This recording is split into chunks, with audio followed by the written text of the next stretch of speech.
Welcome to KMET 1490 AM ABC News Radio and the Southern California Business Report, a show dedicated to highlighting successful Southern California businesses and the people behind them, with Daryl McCants and Yvette Walker.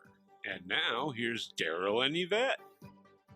Thank you for joining the Southern California Business Report on ABC News and Talks, KD 1490 AM, 81 FM, and KMET TV with Yvette Walker, Daryl McCants. We are live blasting our signal from the center of Southern California, the Inland Empire, Orange County, the greater Los Angeles area to our west, the Desert Empire all the way to Arizona to the east, the Riverside, Temecula Valley, all the way to San Diego to our south, our beautiful mountain communities, the upper desert, all the way north to Nevada state line. Get us crystal clear live worldwide by going to Google Play or the Apple App Store and downloading the free KMET smartphone app today. We focus each week on successful businesses in Southern California and the people behind them, serving a local population of nearly 25 million, from awe-inspiring sole proprietors to world-renowned organizations in all sectors of our economy. Today's show focuses on the legal industry, specifically complex white-collar crime and complex business and commercial litigation in the courtroom. And we're looking forward to it. We have an amazing guest today. Before we begin, a special thank you to our team, Mitch, Bill, Steve, Sean at the station, and our amazing advisory group, UCI, School of Business, Bill Morris, Jay Kaplan. Catch his show every Friday at 3. Camila Rubio, Diana Cavallo, and James Carvin. Special thanks to last week's guest, Kurt Hagman, San Bernardino County Board of Directors. If you didn't hear that show live, you want to go back and listen to it. It's something. What's going on in San Bernardino County? As customary, Yvette Walker will introduce this week's special guest. Yvette, the microphone is all yours. Well, this is wonderful. Thank you so much, Daryl. And it is a tremendous honor and extreme privilege to be introducing today Mr. Stephen G. Larson. Larson is a former U.S. District Judge and founding partner of Larson LLP. Stephen Larson has spent his career at the center of the most high-profile, complex civil and white-collar criminal matters in the country. With a national reputation in the courtroom, he is recognized annually by the Daily Journal, California's leading legal newspaper, as one of the top 100 lawyers in California. In his decades of practice as a trial and appellate lawyer, Stephen has been lead counsel in scores of federal and state court jury trials and appeals, including before the California Supreme Court and the U.S. Supreme Court. He was recently elected to the Inter-American Juridical Committee, which advises the Organization of American States on matters promoting the progressive development and codification of international law.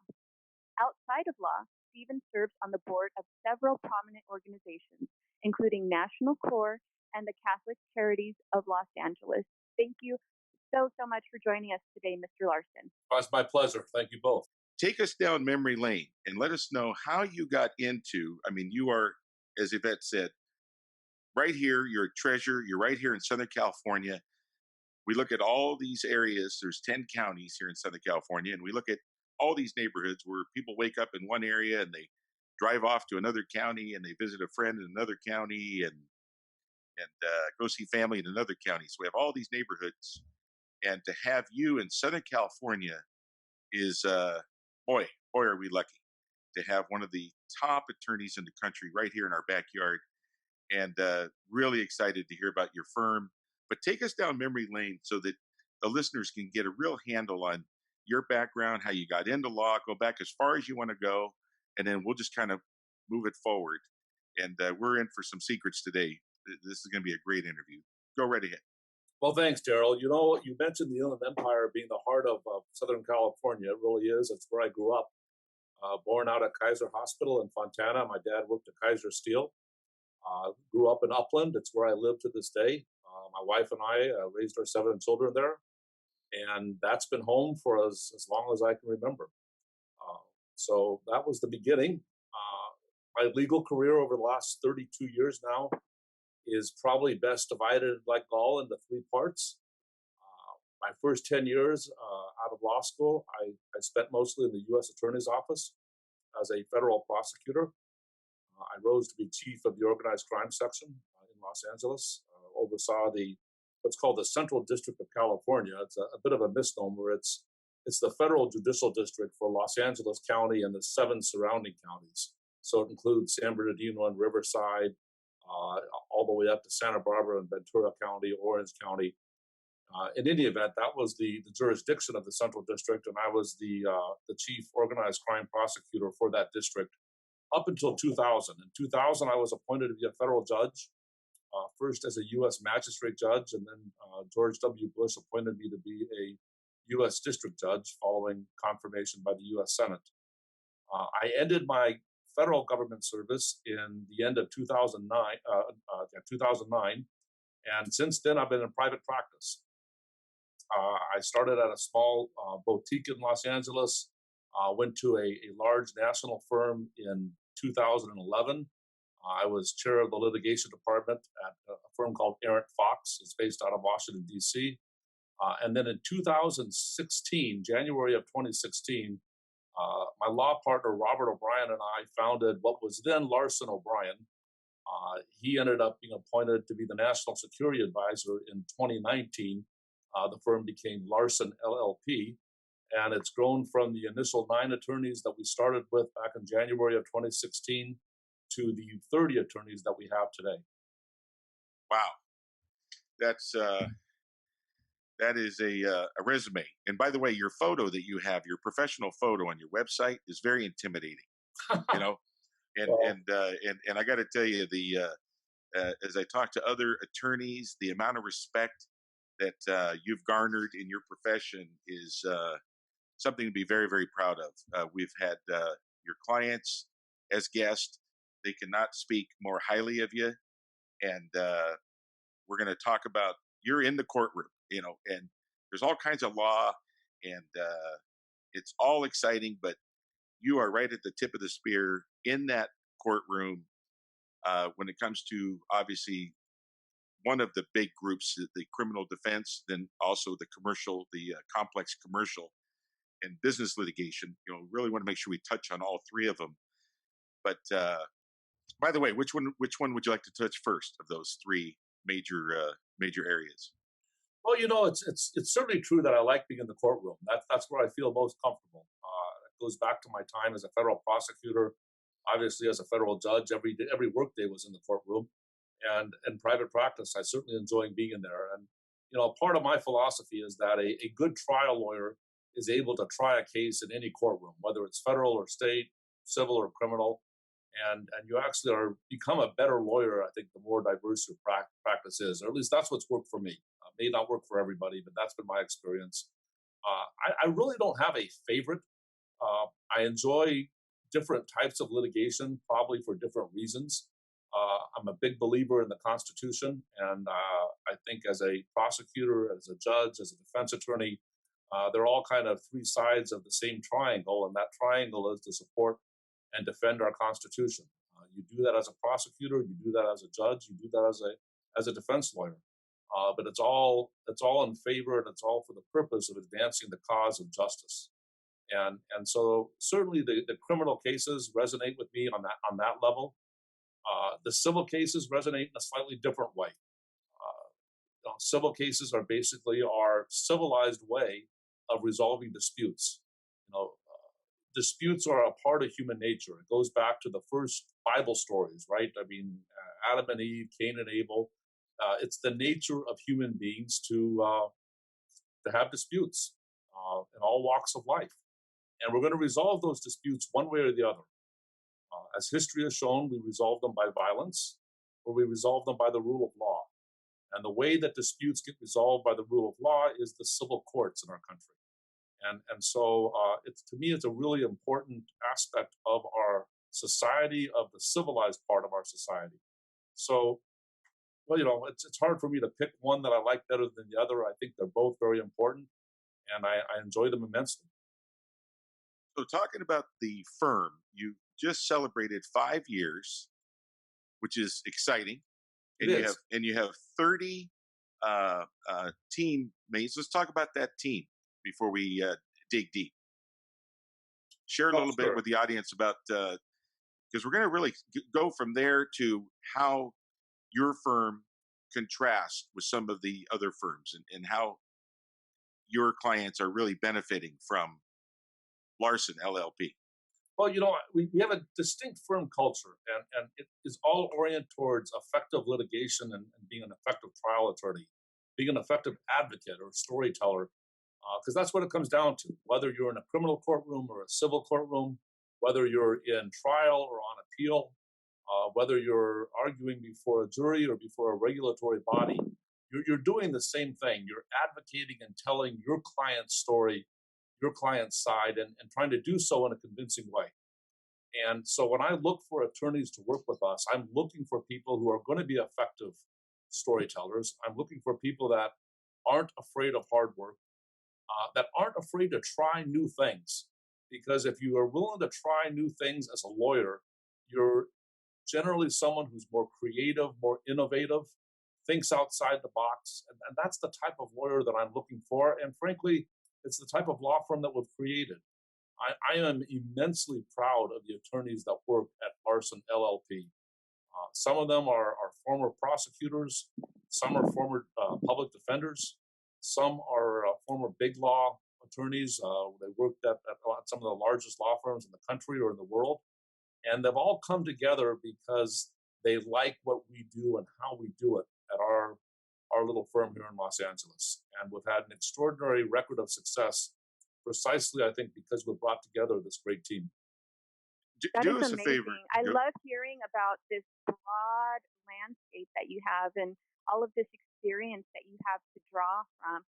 Can you please talk about your time as a federal judge and share how it has shaped how you represent your clients and maybe how you mentor, your attorneys, your team, as you onboard them, and maybe they come up with questions in their own trials as they represent their own clients. Well, certainly my time on the federal bench gave me a perspective that has helped, I think, in my ability to not only be a lawyer or litigator or trial lawyer, but also to put together a law firm that effective, that works well together and works effectively in court. There's a lot of lessons that I learned as a judge. One of the things I always enjoy doing after a trial is speaking with the jurors and getting their feedback, what they thought of the lawyers, what they thought of the way the lawyers presented the argument, what was effective, what was ineffective. So yes, I certainly learned a lot as a federal judge. It was a great job. It's one of the greatest jobs in our justice system, certainly one of the most important jobs in our justice system. And it really has had a big impact on my approach to litigation going forward. Yes, absolutely invaluable. So what would you say when, in fact, let's go a different direction. Let's talk about, let's tell some stories. When you think of the criminal side, share with the listeners a couple of the, what you would consider great outcomes on either the complex criminal defense, which is obviously you do big white collar criminal defense work. Do any cases come in mind that you think really kind of exemplify the firm and capabilities of the firm? Well, I'd like to start by saying that our best work never gets reported. Because the most effective work we do on the white collar defense side are the cases that we get resolved before they ever result in indictments or charges. Those are the cases that I can't talk about, that I won't talk about. The cases in which somebody was under investigation, somebody was had somehow run afoul of federal or state authorities, and we were able to resolve the matter without charges being brought.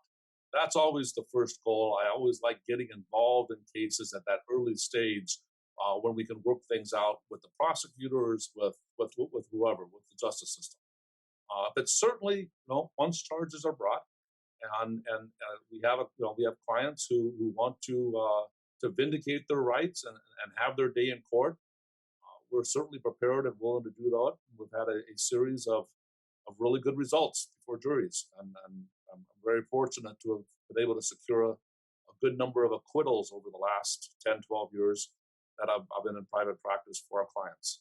So, For those that just tuned in, we are here with Stephen G. Larson, founding partner of Larson LLP, based right here in Southern California with multiple offices, also an office in Washington, D.C.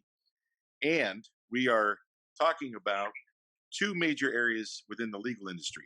One of them is complex white-collar crime, and the other is complex business/commercial. And we were just talking before the notice, the station notice there, that you've had a lot of luck at settling matters early on with regard to the criminal defense. And all of us have seen that Law and Order on TV and that thundering music coming on. And next thing you know, it's, the government, the county, the state, the city, the Fed versus, this little person. And it's so intimidating. I can't even imagine. And knowing your background where you've been able to go in there, get things under control, get things resolved. I couldn't agree with you more. I cannot imagine how intimidating some of your clients must have felt. And I'll go right on record, when you're talking about somebody potentially losing their liberty, talking about, the Constitution and, one innocent person of, that's just the worst possible imaginary thing, and so to be doing criminal defense, specializing in these very sophisticated white collar crimes, a tip of the hat from me. I thank you. I know the listeners thank you. And now, anything you can talk about on that particular side of it, some cases you think might be interesting on the white collar criminal piece. Well, you mentioned about the disparity between the resources of the government and the individual defendant, and it's true. It really can be pretty intimidating, and that's part of the joy that I have in representing individuals who are facing the power of government. Listen, law enforcement is massively important, and it's key to an orderly, civilized society. And the vast majority of prosecutors who I know, and I know a lot of prosecutors, are really good people. They're really dedicated to justice, and they do their job, and they do their job well. But it is important in a democratic society, in a society that values individual rights, that values liberty and freedom, that folks have a right to counsel, and they have a right to effective counsel. And that can be hard when the federal government or the state government, even the local police officials, bring their power to bear on an individual. And it's important to have a balance. It's important to have that representation. So that brings me a lot of joy. I'll mention one case that I know has been in the news a lot out in the Inland Empire. It was the case that involved the colonies and Jeff Burham, who I know was featured on the show here. It's really, to be honest, it's a little bit of a sad case and a little sad story, in my view. Jeff was indicted, was charged back in 2011. We believe wrongly charged. His name was dragged all over the media for years. His family went through hell and back. And at the end of the day, he was acquitted by a jury of all charges. He was vindicated by that jury, vindicated by those jurors. We ended up bringing a civil rights lawsuit against the individuals who were responsible for that, what we viewed as a politically motivated prosecution. And at the end of the day, there was a settlement. And that settlement's been reported in the press. I can't comment on it. But suffice it to say that case and that whole series of events there represents a really important part of seeing that justice is done all the way. And those cases don't come around every day. It's certainly the anomaly, but sometimes the fight takes a real long time, and that case certainly did. Yeah, absolutely. And what's interesting is that you have not only a local view of the law, on a state level, but also on a federal and an international level. So, what would be wonderful is if you could share a brief overview of each respective landscape, state, federal, and the international landscapes of law, and share with us and tell us if you see a convergence among the landscape spectrum, and if so, what do you see, and what does it mean for the overall trajectory of the practice of law? Well, that's a good question, Yvette. I mean, the law certainly is becoming, and lawyers in generally, I think, are having to become more well versed in the ways in which law intersects in those different areas or landscapes as you described them, as they intersect. State and federal law for years now has increasingly intersected, and what we're seeing now as boundaries and borders between countries become more and more ill-defined in an economic sense or even in a political sense, where the world becomes flat or flatter, as some pundits have referred to it, and more and more transactions are transnational or international in nature, where what happens in one part of the globe affects another part of the globe. The interconnectedness of the world translates certainly into the interconnectedness of law. And what I've found is that increasingly we have been drawn in as lawyers to the kind of transnational landscape, and more my cases involve that dimension, which I really enjoy. I have clients now in London and Germany and Gibraltar, Tokyo, all over the world. And some of those matters are primarily based in those respective countries. They have some connectedness to the United States. Others of them have a major connection to the United States. But what I'm seeing is increasingly lawyers need to be well versed and able to move between those different, as you described them, landscapes. Right. And are there techniques, tools, practices that you have found to be effective or helpful in this effort?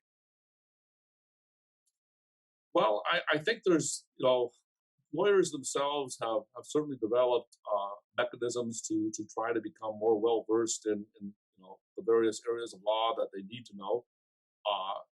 Myself, there's really no substitute for human interface, and I've spent a lot of time traveling overseas, meeting with lawyers overseas, attending conferences.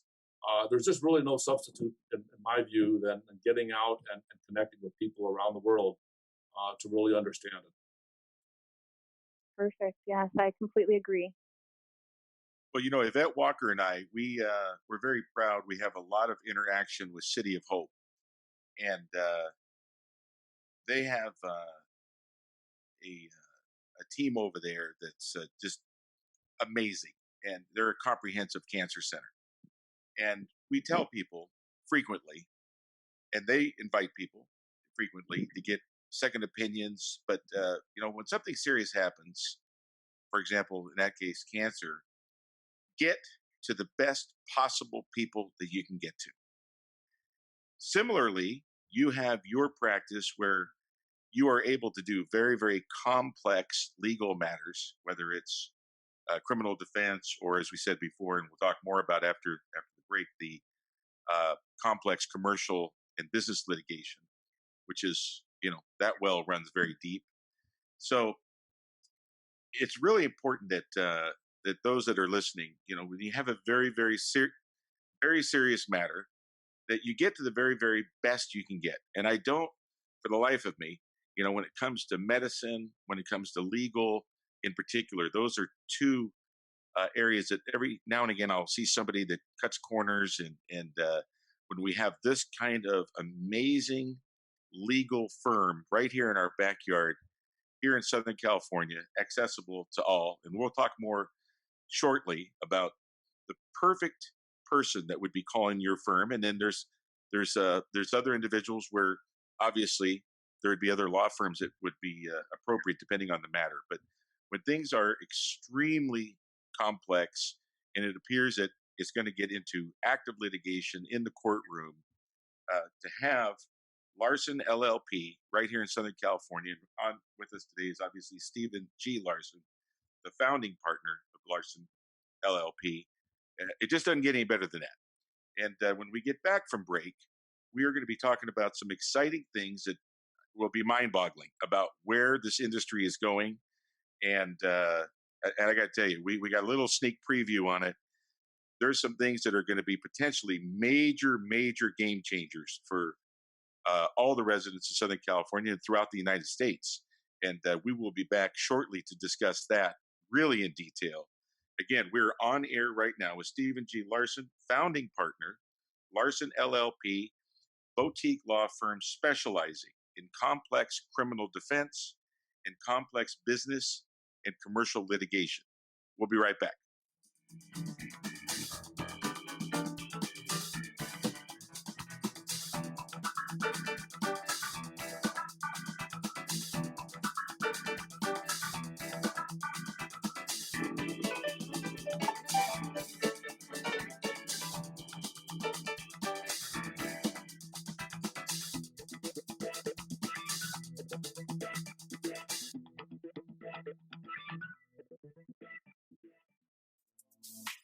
Ontario International Airport is onto a better way to fly with over 65 daily nonstop flights to more than 20 major destinations and the easiest airport experience in Southern California.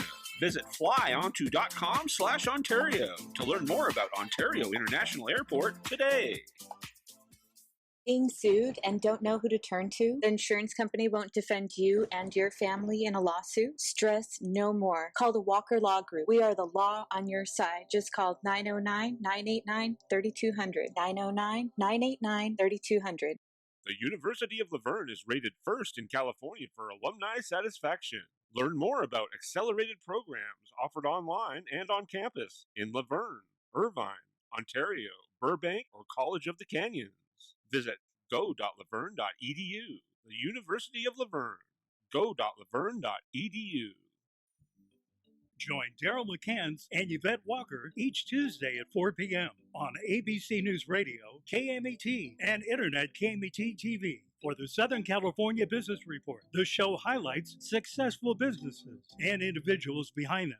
Daryl and Yvette interview the incredible people managing these enterprises that range from awe-inspiring sole proprietors to world-renowned organizations. The Southern California Business Report, Tuesdays at 4 p.m. on KMET AM, FM, and Internet KMET TV.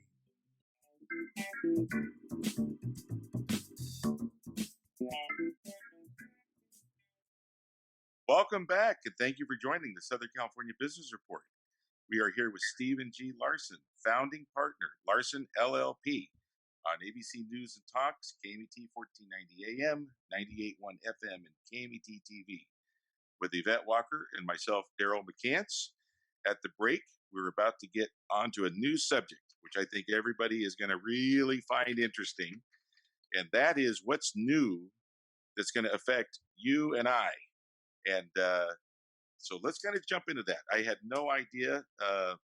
Mr. Larson had given Yvette Walker and I a little heads up on this, and it is hedge funds and how they are going to affect potentially all of us as we go forward in the months and years to follow. So why don't you bring us up to speed on where you see this at now and where you see this going, Mr. Larson? Well, what you're referring there is to the development, the introduction basically of kind of high finance into the legal industry. There's no question that effective litigation is expensive.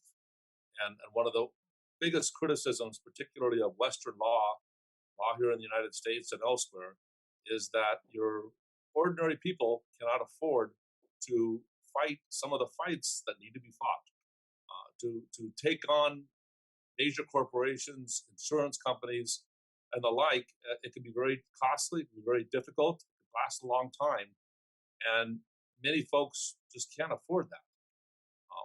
One of the ways that that's been dealt with in the past is through contingency arrangements. Certain attorneys will take a case on a contingency where they will recover a third or 40% or whatever it is of the recovery. But even for a lot of plaintiffs' attorneys who want to represent cases on a contingency basis, they're still just too expensive. And as the corporations become larger, the insurance companies are more endowed, it just becomes increasingly difficult to challenge them. What has entered into the space now is litigation finance. And companies, businesses, equity funds, hedge funds, all kinds of different folks have gotten involved in financing litigation. This has really taken off overseas in the UK, Australia, other places, which don't have some of the restrictions that we still have here in the United States on basically financial entities investing directly in law firms. But what we have had here in the United States, and what is continuing to evolve, is this notion of litigation financing, where funds and other business entities underwrite litigation. It can be a great thing on one hand because it provides the ability of people who might not be able to otherwise afford litigation to bring litigation that is important to them and important to vindicating their rights. On the other hand, it introduces stakeholders into litigation who do not have necessarily the same ethical accountabilities and the like that lawyers have. Certainly not suggesting for a moment that anyone's doing anything improper. It just raises some issues and some concerns. And as we go forward into this kind of new era of litigation financing, I think it's important that we do so carefully. Because like I said, on the one hand, it's an important tool, it's an important instrument that can be used very effectively and very importantly for people who otherwise couldn't bring their lawsuits, but it does raise certain ethical and other issues. And so when you talk about those ethical issues and other issues under, U.S. law, what are some of the things that you do to try to mitigate, to try to reduce the potential negative impact of that element in any, any cases that you may be handling? Because I know that you want your client to be first and in charge. And I know that's a philosophy that you take great pride in, is making sure that your client is always in charge and always in control of their own case. Can you please speak to maybe the nuances and the intricacies that you have had to apply in that dynamic in the courtroom in relation to litigation funding and making sure that your clients are still 100% in control? Well, Yvette, that's exactly the issue. And the issue, I think, for all lawyers is to make sure that their clients are in control. That is a benchmark for me that's massively important. You hire a lawyer to do something for you, but they are working for you, and they are representing you in court. Just like when you hire a doctor, you're hiring that doctor to help make you well.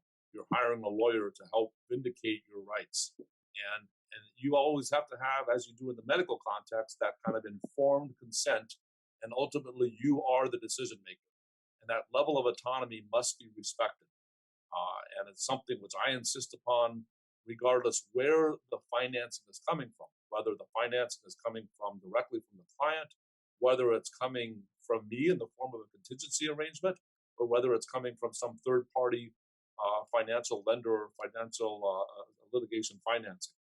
And it's really important, and it's critical, I think, that lawyers maintain that standard always, that the client is in control, and that everything that you are doing is to zealously and effectively represent your client, and regardless of how a case is being financed or funded.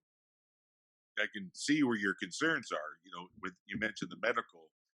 Obviously, we all are involved typically with medical insurance or some other funding source. And, the medical doctor is trying to balance that, who's paying for it versus what the appropriate course of action is. And the fact that you're fighting that good fight every day to make sure that your clients are represented and the funding sources, wherever they may be, are not interfering with that. I can just imagine it's easier said than done.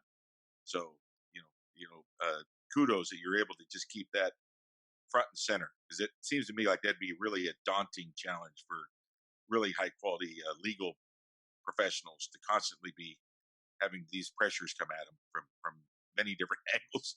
That just being one of them, I would imagine. Well, I mean, lawyers, that's why to me, the law is a very high calling. It's a very noble profession. I know that there's lots of lawyer jokes out there, and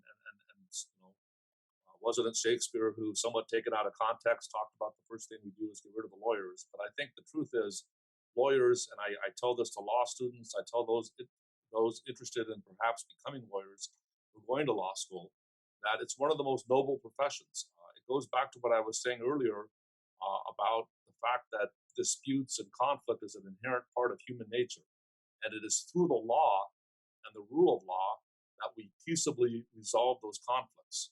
And in that sense, lawyers really are the peacemakers. And blessed are the peacemakers. Absolutely. But That's right. it's a big but. There's a tremendous responsibility that comes with that. And maintaining that commitment to the rule of law in the face of all kinds of pressures that lawyers face. And that's where the challenge is. And it's something which every lawyer needs to continually remind themselves of. It's something that I emphasize with our younger lawyers. We all need to hold ourselves accountable. But it is a great profession. I love being a lawyer. I'm very proud of being a lawyer. Well, the other one, you talk about the humor in it. You'll hear people complain about lawyers, except for one lawyer. There's only one lawyer they never complain about, and that's their own lawyer. Their lawyer. Yeah, because when things get complicated, and as you said, to resolve disputes and to resolve it civilly, and as you say, following the rule of law, it's just so important, and for people to have qualified counsel, the best possible counsel they can get, specific to the matter that they are addressing. In your firm, I love the mantra, which is unrivaled experience, unrelenting advocacy, and unparalleled results. And to be called out by U.S. News as one of the best firms, it's just fantastic. And to have you right in our backyard. Oh, by the way, over at City of Hope, the head of their whole surgical department is from New York. And we told him, hey, you're not going back. We got our hands around you. You're in Southern California. And he assured us he has no interest in leaving. And the fact that you're right here in covering the Inland Empire and Orange County and LA and all of California, and then also having nationwide responsibilities, we're sure hopeful we can keep you right here in Southern California. You don't have any big ideas of leaving, do you? No, not at all. I love California, and you hear these stories about people leaving California, and I don't understand it. I know that it can be a tough place financially at times, but I can't imagine living any other place. And hopefully, hopefully we get our financial issues in order, our economic issues in order. I believe in California. I think it's the greatest place in the world to live. Absolutely. And if anything is not working, it's our responsibility to fix it. And when you travel the world, when people find out you're from Southern California, they just can't believe it. Many very successful people around the world say, if I could live anywhere in the world, I would live right here in Southern California. And well, we have our issues. I mean, we certainly have to address them, and we need to work together to address them. Absolutely. And Mr. Larson, so what would you say to anybody that has maybe, thought about entering the legal field, pursuing becoming a lawyer, going to law school, considering what area of law they would even be interested in pursuing? What would you say to anybody that is interested in this field, that, can hear some sage sound advice from, former federal judge and a litigator on an international scale? What advice, what pearls of wisdom would you impart on those that are looking at this field? Well, along the lines, Yvette, of what I said earlier, I tell young lawyers, I tell people that are going into law to understand what it is they're getting into, and understanding the nobility and the greatness of the profession, what it's capable of doing at its best. But I also talk to them about what it's capable of doing at its worst. And there can be a dark underbelly to the law. And we need to be aware of that. You need to go into that with your eyes wide open. It's extraordinarily stressful. There's a lot of pressures that can be brought to bear. It is no secret that the rate of alcohol abuse or drug abuse amongst lawyers is disproportionate to other professions. And I think that reflects some of that pressure. So it's important that folks go into the legal profession with their eyes wide open, both to the possibilities that can be achieved through the legal profession, but also to the downside. I'm very proud of my own daughter, who has just graduated from Notre Dame Law School. She's going to be a JAG officer in the Marine Corps. She's a first lieutenant, and Oh my I'm goodness. extraordinarily proud of what she's doing. But I want her, like any young person starting out their legal career, to understand both the good, the bad, and even the ugly of what can happen as a lawyer. And if you're aware of that, if you do go into the profession with your eyes wide open, you can achieve a lot of good and really, really do well. But you got to do so, like I said, aware of the situation. For those that are just Absolutely. tuning in, we're here with Stephen G. Larson, founding partner of Larson LLP, an absolute diamond right here in Southern California, specializing in complex white-collar criminal defense work and complex commercial and business law. And you can tell I've watched way too many Law and Orders in my life because I'm just absolutely so appreciative of anybody that's doing criminal defense. As I said, I just can't imagine somebody not getting qualified counsel. Just hearing that thundering music in the background and little old you versus the United States of America or some such thing, and the fact that you're fearless. Your peers say that you mean business in a courtroom, and we're lucky to have you. We're lucky to have your firm, and we're going to move on to the commercial, complex commercial and complex business law. If you were to kind of encapsulate that for those that are listening, what type of cases really do you think Larson LLP is absolutely just a perfect fit in terms of representation? Well, civil cases is what you're describing. Commercial disputes, they find their way into federal court, they find their way into state court. We were very active in both federal and state court. I suppose with my background, there's a part of me that enjoys being in federal court. I'm comfortable in that. I spent my first 10 years in the U.S. Attorney's Office, so all my trials and my work there was in federal court, in the federal courthouse downtown here in Los Angeles. And then when I sat as a federal judge, I was both in Los Angeles and then for a long time out in the federal courthouse in Riverside.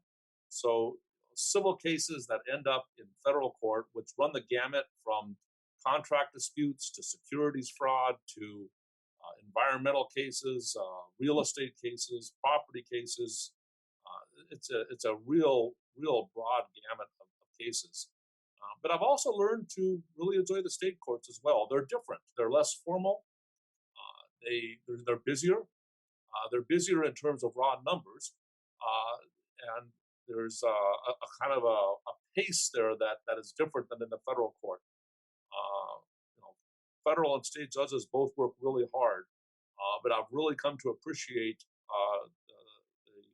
the circumstances that our state judges have to work under. And it's tough. It's challenging. They've got a huge volume of cases going through the courthouses just because of the raw numbers of cases, the way the jurisdictional issues kind of the way they play out. Far more cases end up going into the state courts. So it's different, and I like it all. You painted a picture. Now I want you to brag a little bit. There's some of these big mega firms where there's 1,000 attorneys, and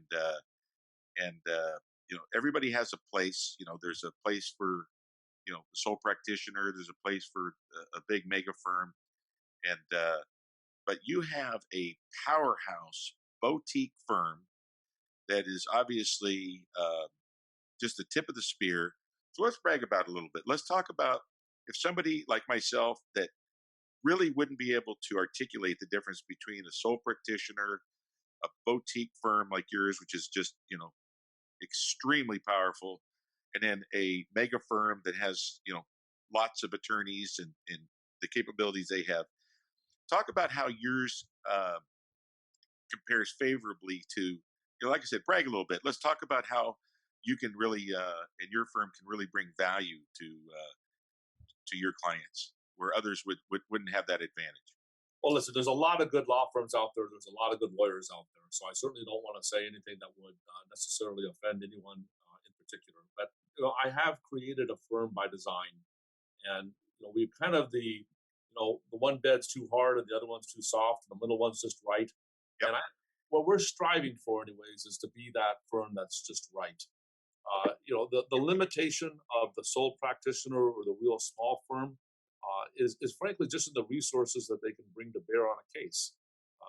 No matter how great an attorney is, if he or she is just a sole practitioner, there's just one of them, and they can be overwhelmed at times by a larger firm or a larger case.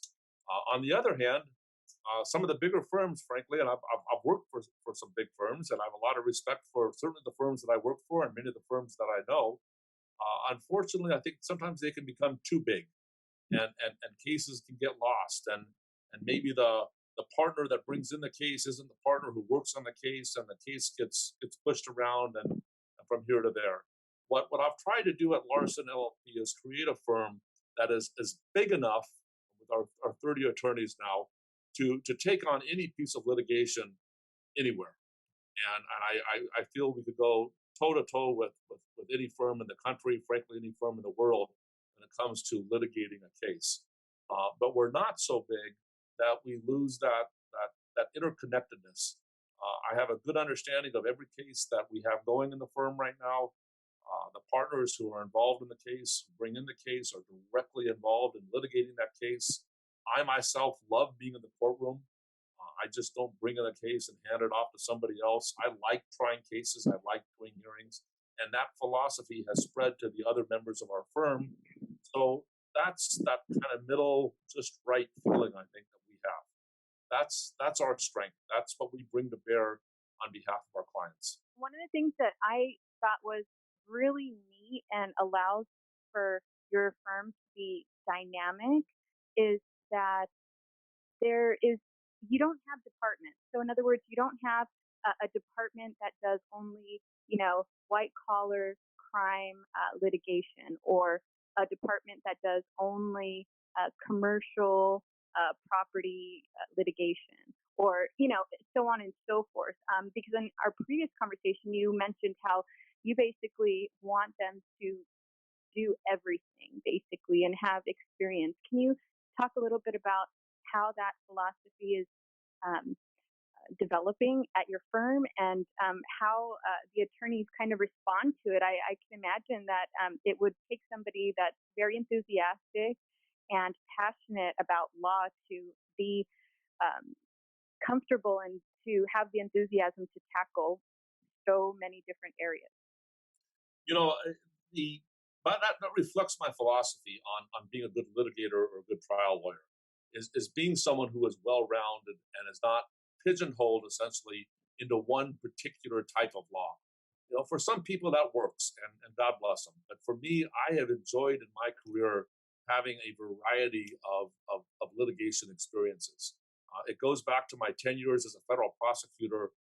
Unlike most federal prosecutors who specialize in one type of crime, as it were, public corruption or tax or drugs or violent crimes, what have you, I was in the organized crime section, and we prosecuted the full panoply of federal crimes: murder for hire, extortion, tax evasion, money laundering.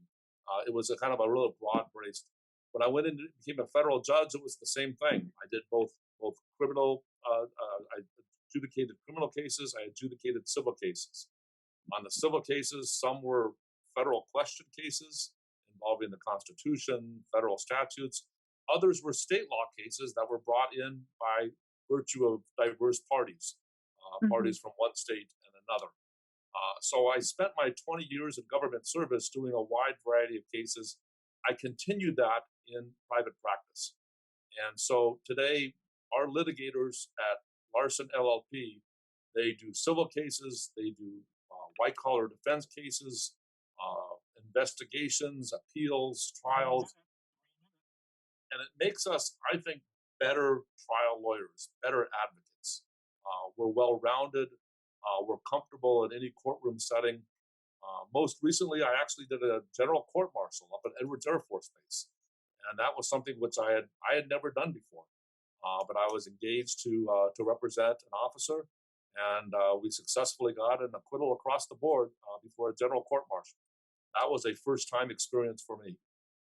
And The only way that I felt confident and comfortable in doing that was because I had spent 32 years doing a variety of different litigation forums and advocating in different courtrooms.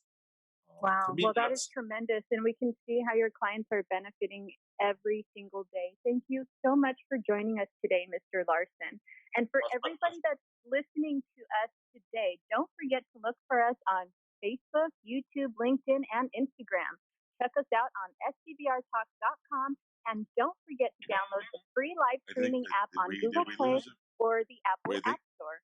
Check out our YouTube channel and download our interview with Mr. Kurt Hagman, who was elected to serve San Bernardino County's 4th District in November of 2014 and was named Chairman of the Board of Supervisors in January 2019. The 4th District includes the cities of Chino Hills, Montclair, Ontario, Chino, and the southern portion of Upland. It spans approximately 133 square miles and is home to over 400,000 residents. A highlight for the supervisor was his role in the successful transfer of returning Ontario International Airport to local control in 2016. Supervisor Hagman was able to reach across party lines and work behind the scenes to reinitiate serious dialogue between LAWA and OIAA on the transfer of control that led to the final agreement. Next week, we will have Dr. Berman, who has both a private practice and academic neurosurgery with recognized excellence in achieving the highest cultural, ethical, and professional standards. Dr. Berman has also published numerous peer review articles in national journals, several book chapters, and abstract presentations at national conferences, and is an assistant clinic professor of neurosurgery at Western University of Health Sciences and California University of Science and Medicine. Don't miss it.